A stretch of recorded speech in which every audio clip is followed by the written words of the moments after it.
ഇപ്പൊ നമ്മളുള്ളത് കോഴിക്കോട് ബീച്ചിലാണ്. ഇപ്പൊ കോഴിക്കോട് ബീച്ചിന്റെ അവിടേക്ക് നമ്മൾ നടന്നുകൊണ്ടിരിക്കടാ. കുറച്ചകലെയായിട്ട് നമുക്ക് ഐ ലവ് കോഴിക്കോട് എന്നൊക്കെ എഴുതി കാണാം അവിടെ. എന്തായാലും ബാക്കി കാര്യങ്ങൾ നമുക്ക് ആ ബീച്ചിലെത്തിയിട്ട് നോക്കാം. ഗായ്സ്, അങ്ങനെ നമ്മൾ നടന്നതാ കോഴിക്കോട് ബീച്ചിലേക്ക് എത്തിയിരിക്കുകയാണ്. ഇവിടെ 3 മണി സമയമായിട്ടുണ്ട്. നല്ല വെയിലാണ്, നട്ടപ്പാറ വെയില്, നല്ല ചൂട്, നല്ല സുഖം.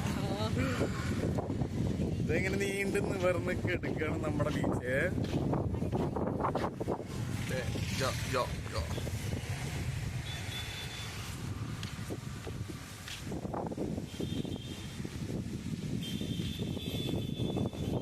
എന്തോ കല്ലിലെന്തോ കൊത്തിവലിച്ചൊരു ശില്പം, എന്താണെന്ന് മനസ്സിലാവുന്നില്ല.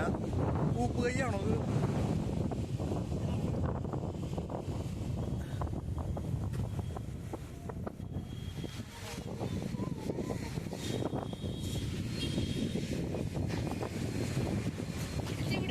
ഇവിടെ നിന്നോ, ഇവിടെ നമുക്കൊരു ഫോട്ടോ ഒക്കെ എടുക്കാം. നമുക്ക് കുറച്ച് അകലെയായിട്ട് അവിടെ ഒരു പുലിമുട്ടൊക്കെ കാണുന്നുണ്ട്. ഇതാ നമ്മൾ അങ്ങോട്ട് പോകുന്നില്ല. ഇവിടെ പിന്നെ നിറച്ച് വഴിയോര കച്ചവടക്കാരുണ്ട്.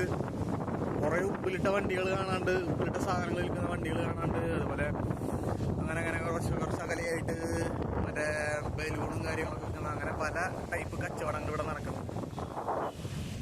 അതായത് ഇത് കുറച്ചധികം ഉണ്ട് കേട്ടോ. നമുക്ക് ഇങ്ങനെ നടക്കാനൊക്കെ നമ്മള് മാഹിയില് കണ്ട പോലെ വലിയൊരു ഓക്കവയുണ്ട്. ഇവിടെ മുതൽ അങ്ങോട്ട്, ഇവിടെ പിന്നെ അങ്ങോട്ട് ഫുള്ള് ബീച്ചാണ്. മാത് പറഞ്ഞ കാലതാ. ഓക്കെ, ചില സിനിമകളൊക്കെ നമ്മള് കാണുമ്പോ കണ്ടിട്ടില്ലേ, കാലുകള്, ആ സംഭവമാണ്. അകലെ ആ കാണുന്നു. ഇവിടെ നല്ല വെയിലാണെങ്കിലും അതിനനുസരിച്ച് നല്ല കാറ്റിട്ട്, അടിപൊളി കാറ്റാണ് അല്ലേ? മാതിനും മുടിയൊക്കെ ഇങ്ങനെ ഇട്ട് കഴിഞ്ഞാൽ പറഞ്ഞാലിങ്ങനെ ഇല്ലേ, അത്രയ്ക്കധികം കാറ്റാണ്. ഞങ്ങൾ തണല് പറ്റിയിട്ട് അച്ഛനും അമ്മയും അവിടെ നിൽക്കാണ്. ഇപ്പോഴും ഞങ്ങളിതാ കോഴിക്കോടിന്റെ ആ ലോഗോന്റെ അവിടെ നിന്ന് പോയിട്ടില്ല. ഇവിടെ വെച്ച് ഞങ്ങളൊരു ഫോട്ടോ എടുക്കും അല്ലേ, ഒരു കിടിലെ ഫോട്ടോ. അതാണ് ഞങ്ങളുടെ തമ്പനയിൽ. അവിടെ കോഴിക്കോട് ബീച്ചില് ഈ സമയ കാരണം അധികം ആരുമില്ല, ഭയങ്കര വെയിലൊക്കെ അല്ലേ. അപ്പൊ അവിടെ നിന്ന് ഞങ്ങൾ ഇറങ്ങി.